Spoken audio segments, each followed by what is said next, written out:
Hello, my name is Sarah Hagger-Holt and I'm the author of The Fights That Make Us. I write warm-hearted stories about family and friendship that centre LGBTQ characters, like Nothing Ever Happens Here, Proud of Me, and Just Like Everyone Else.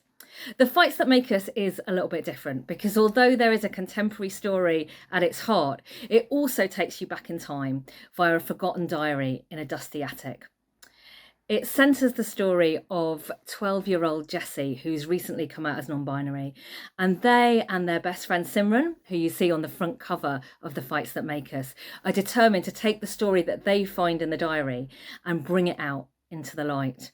The story they find is around Jessie's cousin Lisa, who as a teenager in the 1980s has been involved in campaigning in fighting against anti-gay law, Section 28.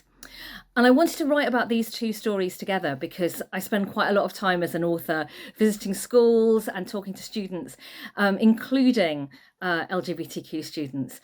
And while it is so much more open and so much more is going on than when I was at school, still in the wider world, I see parallels, see similarities between then and now, in particular about how young trans people experience the world and are portrayed perhaps in the media around us.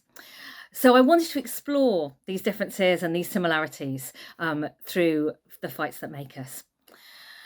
I've also found that young people are often told that they can change the world, that they can make a difference. And sometimes instead of being inspiring, this can actually be disempowering.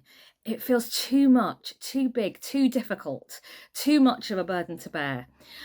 So what I wanted to do, instead of saying that, was to look at how actually wrongs have been righted in the past, that struggles take a long time, and sometimes you don't know how it's going to end, if you're going to be successful.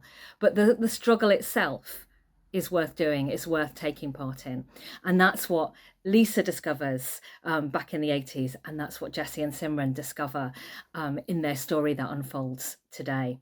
So what I hope is that young people will read this, that they'll enjoy the story. There's plenty of twists and turns and reveals and stuff going on, but also that through Jessie's story, through Lisa's story, that they'll find their own way, their own inspiration to speak out on the things that matter to them.